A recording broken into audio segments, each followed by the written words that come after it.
कैसे हैं आप लोग? ठीक हैं।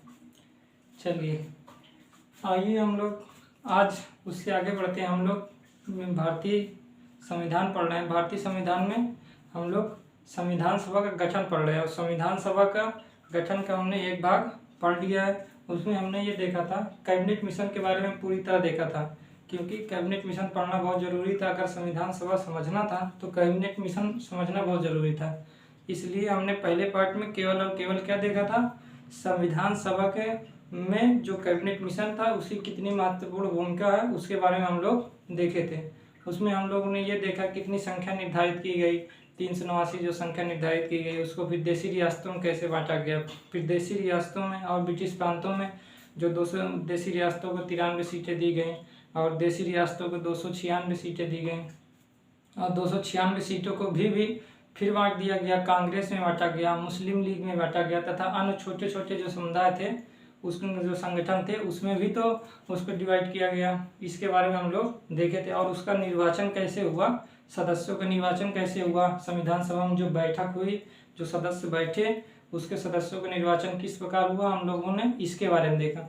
और साथ ही साथ हम लोगों ने ये भी देखा कि उसमें जो व्यक्ति थे वो कितने महत्वपूर्ण थे, कि कौन कौन महत्वपूर्ण व्यक्ति उसमें शामिल हुए थे और गांधी जी उसमें शामिल नहीं हुए थे। उसके भी कुछ कारण है, हम लोग बात करेंगे जब, तो उसके बारे में, गांधी जी के बारे में जब बात करेंगे तो अच्छे से देखेंगे। ठीक है, तो आज हम लोग उसी के आगे बढ़ते हैं। आज हमारा जो मुख्य टॉपिक होगा वो क्या होगा, संविधान सभा की कार्य प्रणाली। संविधान सभा किस प्रकार कार्य की, उसमें कौन कौन से सदस्य थे, अध्यक्ष कौन बना, उपाध्यक्ष कौन बना और साथ ही साथ सचिव कौन थे, संवैधानिक सलाहकार, प्रारूप समिति के अध्यक्ष, ये सभी चीज़ हम लोग इसमें देखेंगे।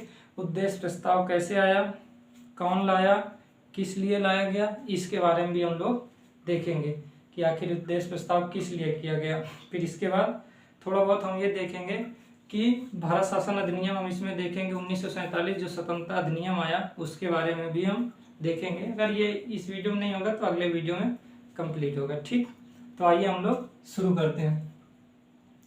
संविधान सभा की कार्यकारिणी शुरू करते हैं, धीरे धीरे चलते हैं। चलिए आइए, संविधान सभा की जो सबसे पहली बैठक हुई, संविधान सभा बनना जो शुरू हुआ 1946 में, वही जुलाई और अगस्त, जुलाई अगस्त के मध्य क्या हुआ, बनना शुरू हो गए थे। संविधान सभा के जो कितने कौन लोग शामिल हो गए इसके बारे में जो चर्चाएं होना शुरू हुई थी वो जुलाई अगस्त में 1946 में शुरू हो गई थी और लगभग नवंबर लास्ट तक आते आते क्या हुआ था, संविधान सभा में कौन कौन से लोग शामिल हो गए इसके बारे में पूरा कर लिया गया था। मतलब संविधान सभा पूरी तरह से बन चुकी थी, केवल बैठक होनी थी।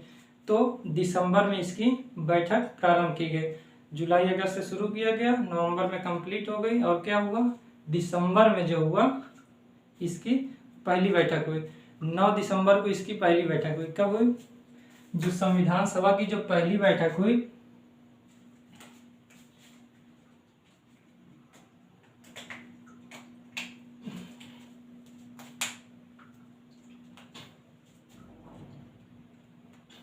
कब हुआ, संविधान सभा की जो पहली बैठक हुई वो कब हुआ, 9 दिसंबर को,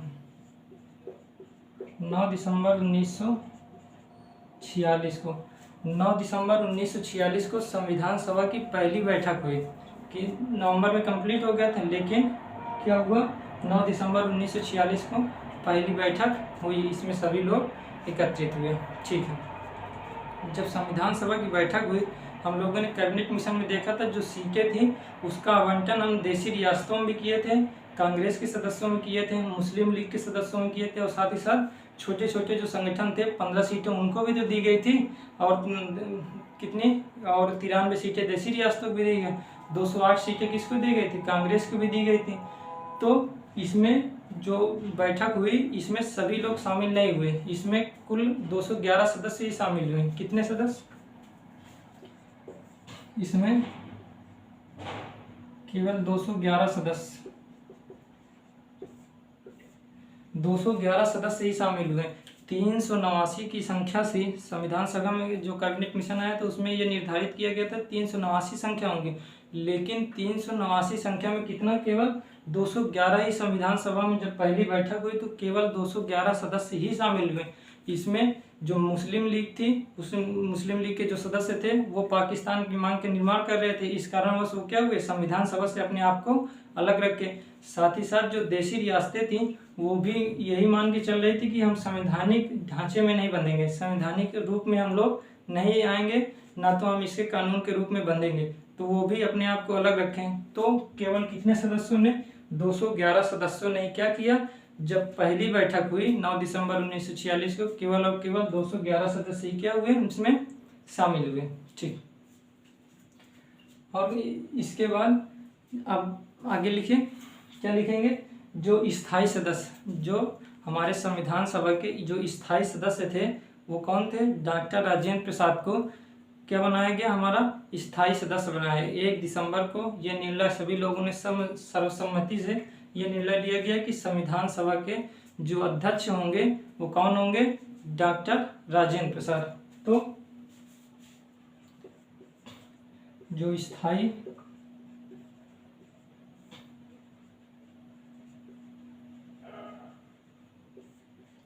अध्यक्ष हमारे कौन से थे, डॉक्टर राजेंद्र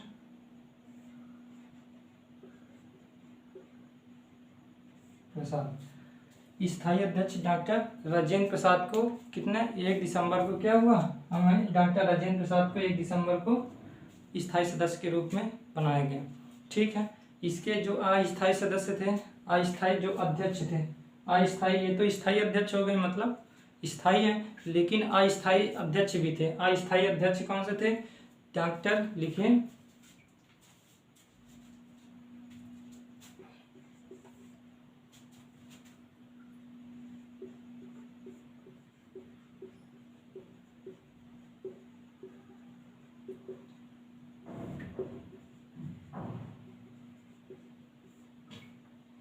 डॉक्टर सच्चिदानंद सिन्हा को क्या बनाया गया, अस्थायी अध्यक्ष बनाया। डॉक्टर सच्चिदानंद सिन्हा को क्या बनाया गया, अस्थायी अध्यक्ष के रूप में बनाया गया। ठीक है, इसमें उपाध्यक्ष भी थे, ये तो हो गए स्थायी अध्यक्ष, ये डॉक्टर सच्चिदानंद सिन्हा जो थे अस्थायी अध्यक्ष हुए। 2 व्यक्ति क्या थे, हमारे उपाध्यक्ष भी बनाए गए थे। जो उपाध्यक्ष थे वो कौन थे, उपाध्यक्ष, उनका नाम था H.C. मुखर्जी, H.C.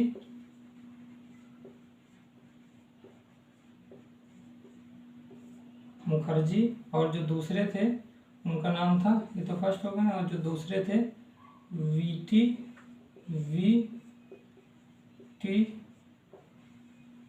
कृष्णाम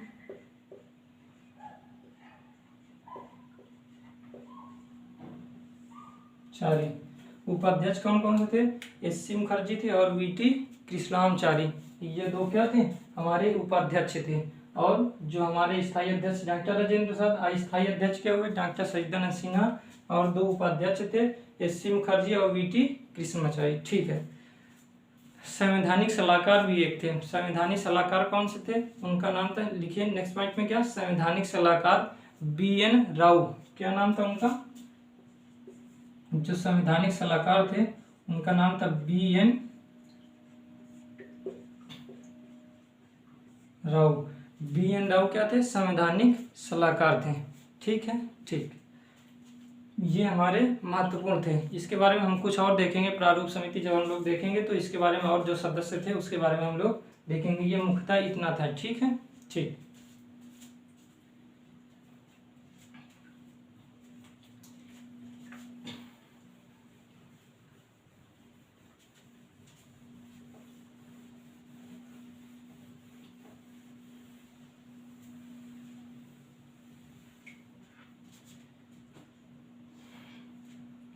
जब ये सब हो गया, 9 दिसंबर को जब बैठक हुई तब क्या हुआ, इसके बाद उद्देश्य प्रस्ताव पारित किया गया। उद्देश्य प्रस्ताव रखा गया सामने, संविधान सभा के सामने। डॉक्टर पंडित जवाहरलाल नेहरू ने क्या किया, उद्देश्य प्रस्ताव रखा। उद्देश्य प्रस्ताव इसलिए रखा कि ये जो हमारी संविधान बनेगी उसका मूल आधार होगा क्या, इस कारणवश उद्देश्य प्रस्ताव लाया गया। उद्देश्य प्रस्ताव का मतलब आज जो संविधान बनेगा आखिर उसका उद्देश्य क्या होगा, उसका मूल आधार क्या होगा, इसके लिए हमारा उद्देश्य प्रस्ताव आया गया था। और कौन लाया था? पंडित जवाहरलाल नेहरू।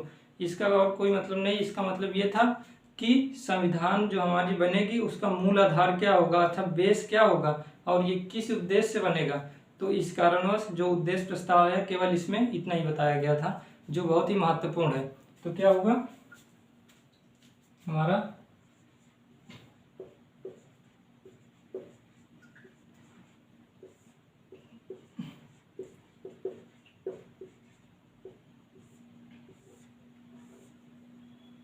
उद्देश्य प्रस्ताव। उद्देश्य प्रस्ताव कब लाया गया? 13 दिसंबर 1946 को, 4 दिन बाद 9 दिसंबर को बैठक हुई। तो क्या लाया गया? 13 दिसंबर 1946 को, 13 दिसंबर 1946 को क्या लाया गया? उद्देश्य प्रस्ताव लाया गया। कौन लाया था? डॉक्टर पंडित जवाहरलाल नेहरू। पंडित जवाहरलाल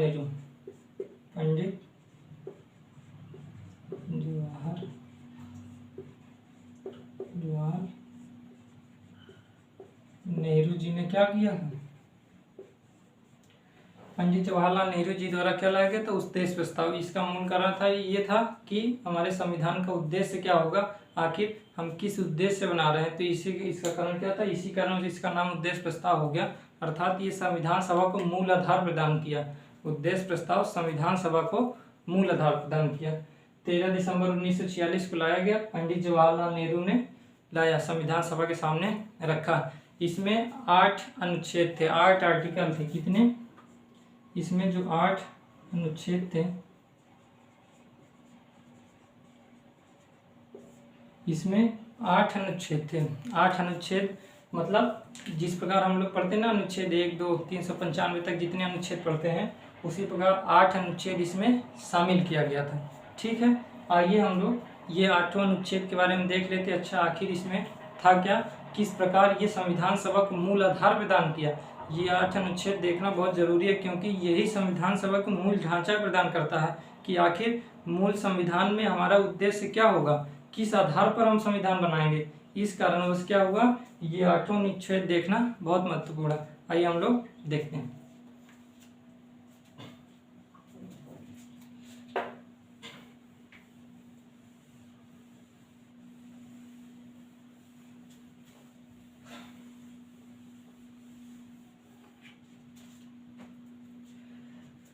देखिए, अनुच्छेद इसमें फर्स्ट में क्या कहा गया, जो 8 अनुच्छेद पंडित जवाहरलाल नेहरू लिया उसमें क्या कहा गया था, जो फर्स्ट अनुच्छेद में ये कहा गया कि यह संविधान सभा, इसमें फर्स्ट में क्या कहा गया, यह संविधान सभा भारत को एक स्वतंत्र एवं संप्रभु राष्ट्र घोषित करता है। क्या कहा गया इसमें सुनिए कि संविधान सभा, यह जो संविधान सभा जो बैठक हुई थी, वह संविधान सभा, यह संविधान सभा भारत को स्वतंत्र एवं संप्रभु राष्ट्र घोषित करता है। स्वतंत्र एवं संप्रभु राष्ट्र घोषित करता है। स्वतंत्र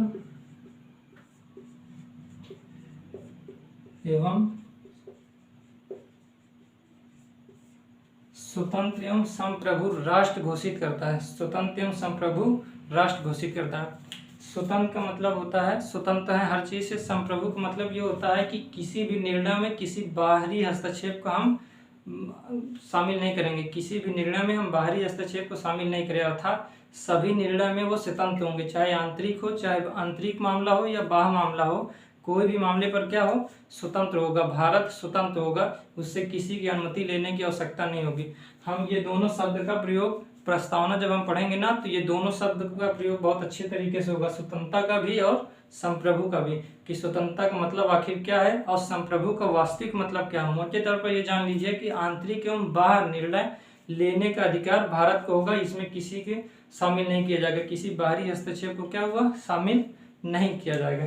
संप्रभु का अर्थ यही हुआ। ठीक है, तो फर्स्ट में क्या लिखे आप कि यह संविधान सभा भारत को स्वतंत्र एवं संप्रभु राष्ट्र घोषित करता है तथा भारत को चलाने के लिए एक संविधान का निर्माण करेगी। क्या ये इसमें क्या कहा गया फर्स्ट अनुच्छेद में, ध्यान सुनिए कि यह संविधान सभा भारत को स्वतंत्र एवं संप्रभु राष्ट्र घोषित करता है तथा भारत को चलाने के लिए एक, भारत को चलाने का मतलब भारत के प्रशासन को चलाने के लिए एक संविधान का निर्माण करेगी। ठीक है, ये हमारा फर्स्ट अनुच्छेद में कहा गया और ये वास्तव में यही हुआ जो आधार प्रदान किया संविधान का। स्वतंत्र एवं संप्रभु राष्ट्र हमारे प्रस्तावना में भी शामिल किया गया, तो ये एक प्रकार से मूल आधार प्रदान करता है। ठीक ठीक जो दूसरा अनुच्छेद है वो क्या कह रहा है? ठीक, ये हो गया। ठीक है, दूसरा अनुच्छेद क्या कहा?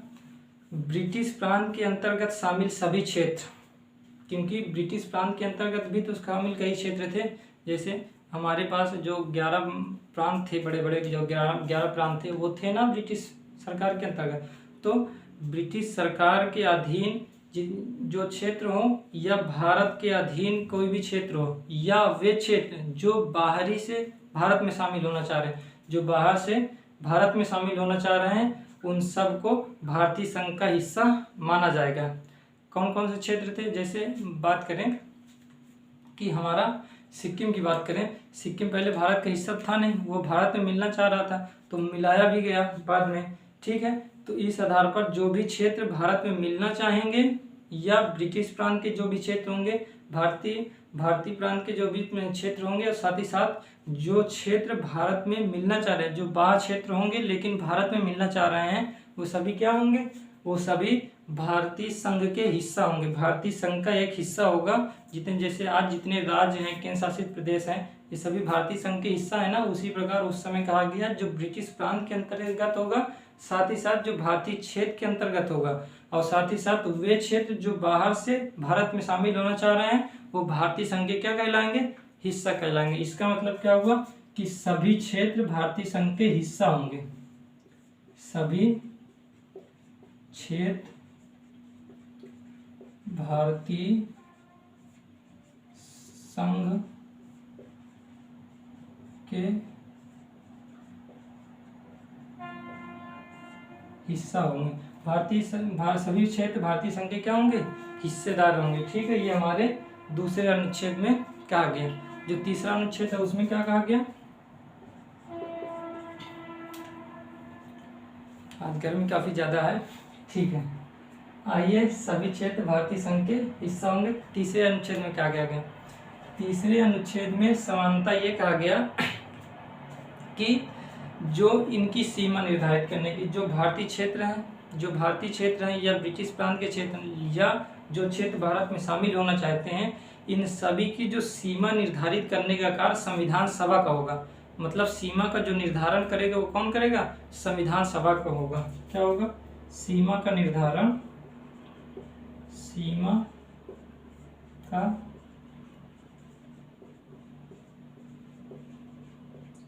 हमारी संविधान, जो सीमा का निर्धारण करेगी वो कौन करेगी? संविधान सभा करेगी। जैसे कोई भी क्षेत्र भारत में शामिल हुआ तो उसका कितना क्षेत्र होगा, जैसे हमारे पास राज्य है ना, कई राज्य हैं, 28 राज्य हैं, 28 राज्यों की सीमा निर्धारित कर दी गई। उसी प्रकार जब उस समय की बात हुई थी तो जो सीमा का निर्धारण किया जाएगा वो कौन करेगा? संविधान सभा करेगी। ये चीज कहा गया। ठीक है, ठीक, इसी में आगे ये शामिल किया गया, आगे लिखेंगे इसमें कि सीमा का निर्धारण कि सभी क्षेत्रों के सीमा का निर्धारण संविधान सभा करेगी तथा यदि वे क्षेत्र यह चाहेंगे कि उनको कुछ विशेष शक्ति दी जाए तो प्रशासन चलाने की वे सारी शक्तियां जो केंद्र के पास होंगी उनको छोड़कर सभी शक्तियां क्या कर दिया जाएगा? उन क्षेत्रों को दे दी जाएंगी। ठीक है, इसमें क्या कहा गया फिर से सुनिए कि जो सभी क्षेत्रों का सीमा का निर्धारण कौन करेगा? ये जो सभी क्षेत्र शामिल हुए भारत में, सभी क्षेत्रों के सीमा का निर्धारण संविधान सभा करेगी। और संविधान सभा जो करेगी, संविधान सभा तो निर्धारण कर दी, और साथ ही साथ यदि वे क्षेत्र चाहेंगे कि उन्हें विशेष शक्तियां दी जाए तो संविधान सभा यह व्यवस्था करेगी कि वे सभी अधिकार प्रशासन चलाने के, वे सभी अधिकार जो केंद्र के पास होंगे उनको छोड़कर, जो केंद्र को दे दिया गया उनको नहीं दिया जाएगा, लेकिन उनको छोड़कर वे सभी अधिकार किनको दे दिए जाएंगे? उन क्षेत्र को दे दिए जाएंगे। एक इसमें कहा गया, अनुच्छेद 3 में कहा गया, और ये वास्तव में हुआ भी। जैसे हमारे राज्य सूची के अंतर्गत कई विषय शामिल कर दिए गए, किए गए या नहीं किए गए, तो केन के अंतर्गत भी कई सूचियाँ, इसके बाद जो समवर्ती सूची में भी शामिल किया गया। लेकिन जब कॉन्ट्रडिक्शन पैदा होता है, मतलब अंतर विरोध जब पैदा होता है, तब केन का ही इन दोनों जो समवर्ती सूची में यदि दोनों लोग कानून बना दिए, यदि उनमें विरोध पैदा होता है तो केन का कानून ही मान्य होता है।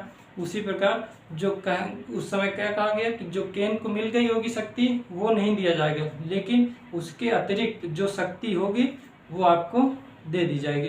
तो किसमें कहा गया? इसमें अनुच्छेद 3 में कहा गया। ठीक, अनुच्छेद 4 में क्या कहा गया? देखिए, अनुच्छेद 4 में ये कहा गया कि जितने भी अंग हैं, सरकार के जो भी अंग हैं या शक्तियों के जो भी अंग हैं, इसमें क्या कहा गया? सरकार के जितने अंग हैं, हमारा जो स्वतंत्र एवं संप्रभु राष्ट्र है ना, स्वतंत्र एवं संप्रभु राष्ट्र की जितनी भी शक्तियों के अंग हैं या सरकार के अंग हैं, उनका सभी का स्रोत जनता से होगा, जनता से बाहर नहीं होगा। जनता ही इन सब का स्रोत होगी। सरकार के जितने भी अंग बनेंगे उसका जो स्रोत होगा वो क्या होगा? जनता द्वारा होगा, जनता से अलग नहीं होगा। ठीक है, तो क्या होगा? जितने भी स्रोत हैं सरकार के, जितने भी सरकार के अंग के स्रोत किससे होगा? भारत की जनता से होगा। ठीक है, क्या होगा? सरकार के अंग के जो स्रोत होंगे, सरकार के जो अंग होंगे, इनका सभी का स्रोत क्या होगा? भारत की जनता से होगा। तो क्या लिखेंगे इसमें? फिर से सुनिए कि सरकार के क्या इसमें लिखेंगे? अनुच्छेद 4 में ये लिखेंगे कि स्वतंत्र एवं संप्रभु भारत के सभी शक्तियों या सरकार के अंग का स्रोत क्या होगा? भारत की जनता होगी। ठीक है, ठीक। 5 में क्या किया गया? अनुच्छेद 5 में देखिए क्या कहा गया, इसको रफ कर दें।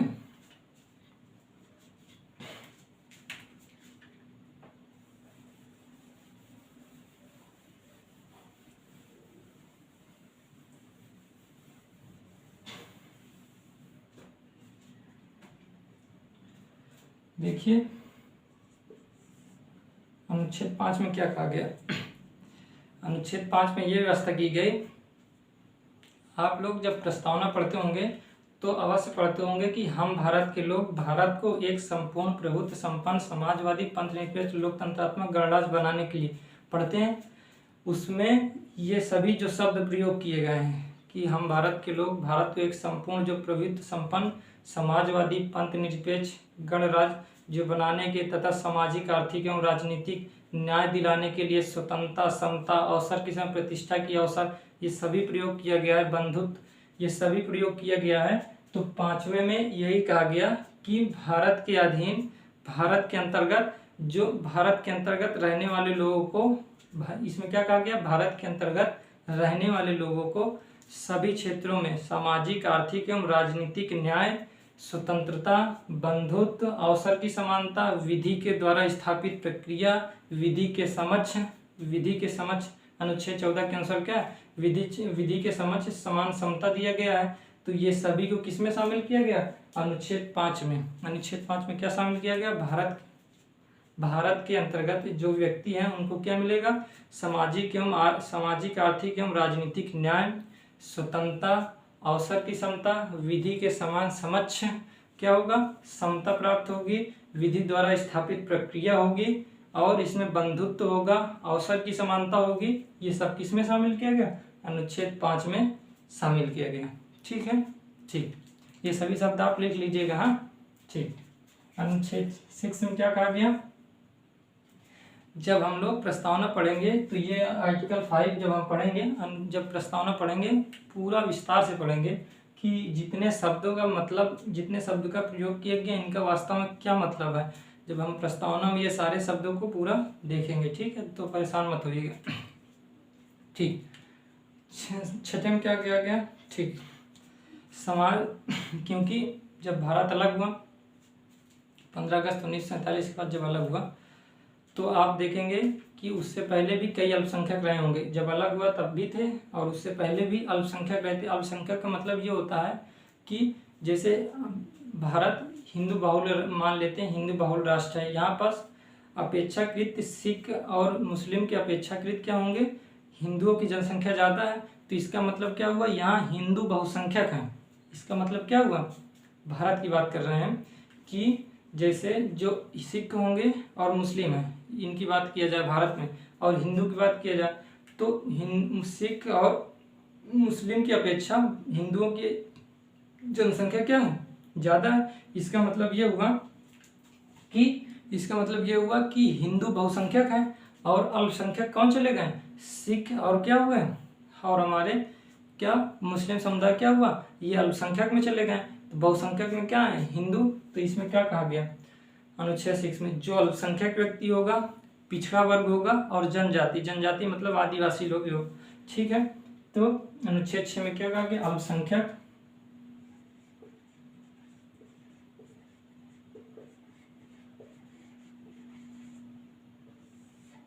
अल्पसंख्यक और पिछड़ा वर्ग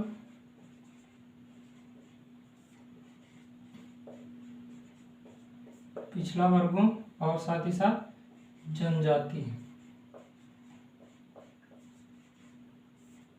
ठीक है। अल्पसंख्यक, पिछड़ा वर्ग और जनजाति लोगों को क्या किया जाए, सुरक्षा प्रदान की जाए। अनुच्छेद 6 में क्या किया गया, अल्पसंख्यक जो होंगे, पिछड़ा वर्ग होंगे, हम लोग जैसे ओबीसी, जैसे पिछड़ा वर्ग में बहुत सी लगभग 2000 से ज़्यादा जातियाँ आती हैं, ठीक है।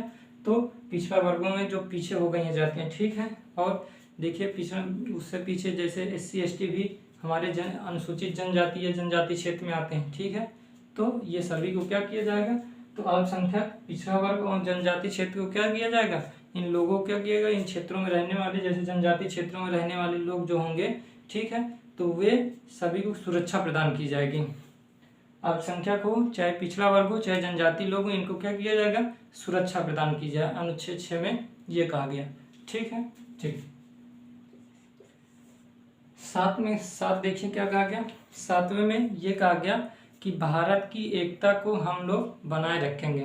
भारत की एकता को हम लोग क्या बनाए रखेंगे। जैसे आप अनुच्छेद 1 पर शायद सुने होंगे कि भारत राष्ट्रों का एक संघ होगा। भारत, 2 शब्द का प्रयोग किया गया वहाँ, भारत और इंडिया, 2 शब्द, भारत अर्थात इंडिया राज्यों का एक संघ होगा। इसका मतलब ये होगा कि ये क्षेत्रीय भावना पैदा नहीं होने देती, बल्कि राष्ट्रीय भावना पैदा करती है कि भारत क्या होगा, राज्यों का एक संघ होगा, मतलब राष्ट्रीयता को बढ़ावा देने के लिए, ठीक है। उसी प्रकार इसमें क्या कहा गया अनुच्छेद 7 में कि हम एकता को, भारत की एकता को बनाए रखेंगे। अनुच्छेद 6 इसमें क्या कहा गया, भारत की एकता,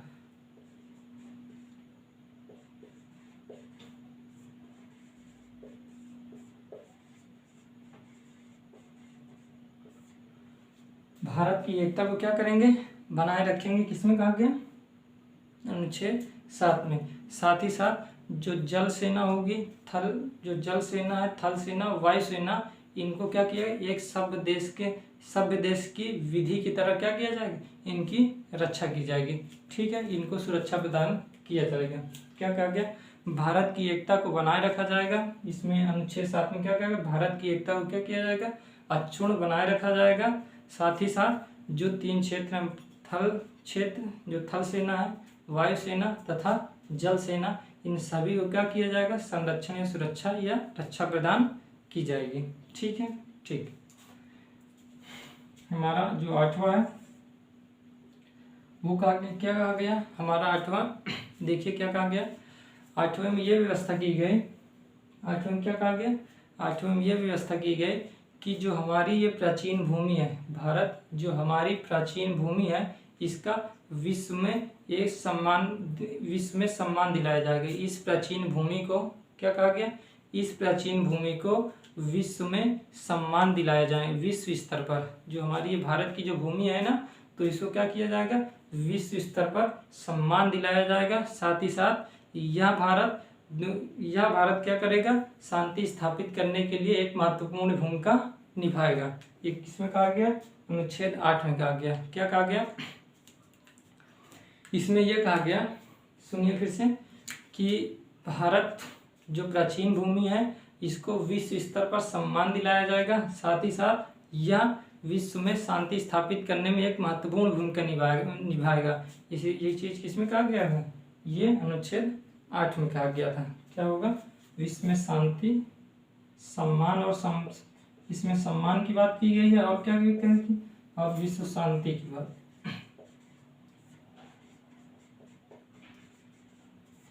सम्मान प्राप्त करेगा, विश्व स्तर पर सम्मान प्राप्त करेगा और साथ ही साथ क्या करेगा? विश्व में शांति बनाने के लिए अपनी महत्वपूर्ण भूमिका निभाएगा। किसमें कहा गया? अनुच्छेद 8 में ये व्यवस्था की गई। ठीक है, ठीक है, रफ कर दें।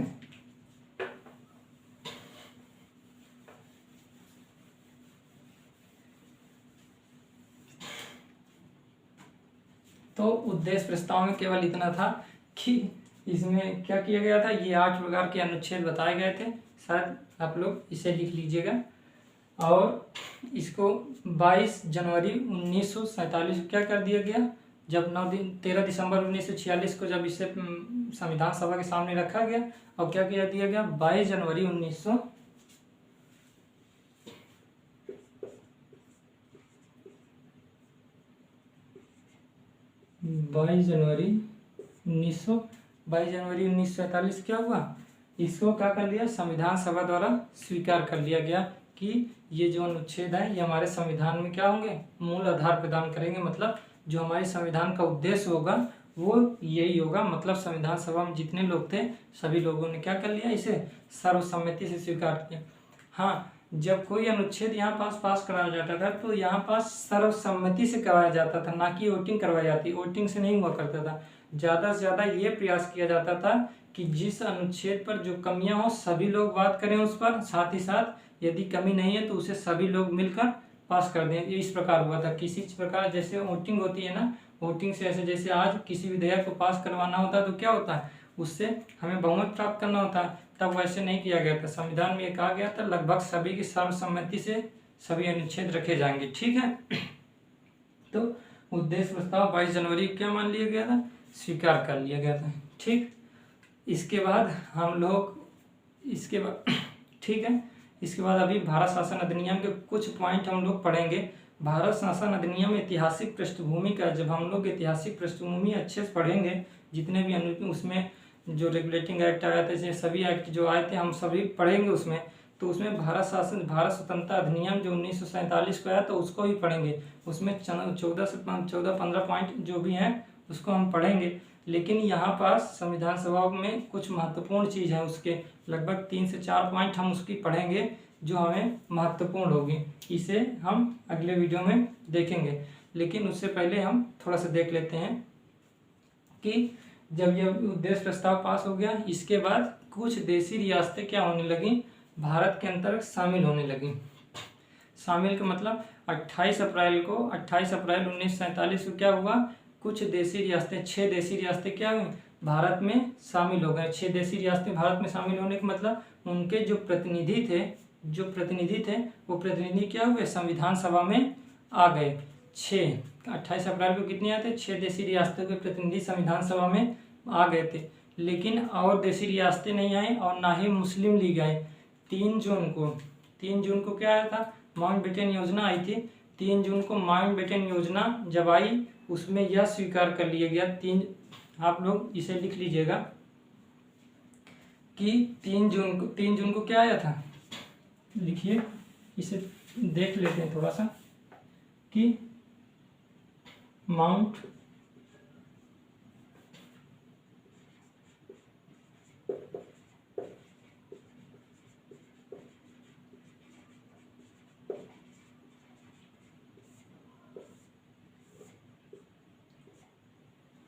माउंटबेटन योजना कितना आया था, 3 जून 1947 को आया था। माउंटबेटन योजना जब आई 3 जून 1947 को, तो इसमें यह स्वीकार कर लिया गया कि पाकिस्तान का निर्माण होगा, कि पाकिस्तान का भारत से अलग कर दिया जाएगा और क्या होगा, निर्माण किया जाएगा। जब माउंटबेटन योजना में यह स्वीकार कर लिया गया था तब क्या हुआ था, जो मुस्लिम लीग के सदस्य थे जो पाकिस्तान के क्षेत्र में शामिल नहीं थे, जो भारतीय क्षेत्र में ही शामिल थे, वे लोग संविधान सभा में भाग ले लिए। और साथ ही साथ सभी देशी रियासतें फिर क्या हुई, 3 जून के बाद सभी देशी रियासतें धीरे धीरे क्या हुई, संविधान सभा में भाग ले लिए थे। ये 3 जून को जब माउंटबेटन योजना के बाद मुस्लिम लीग क्या चाह रही थी कि पाकिस्तान का निर्माण हो।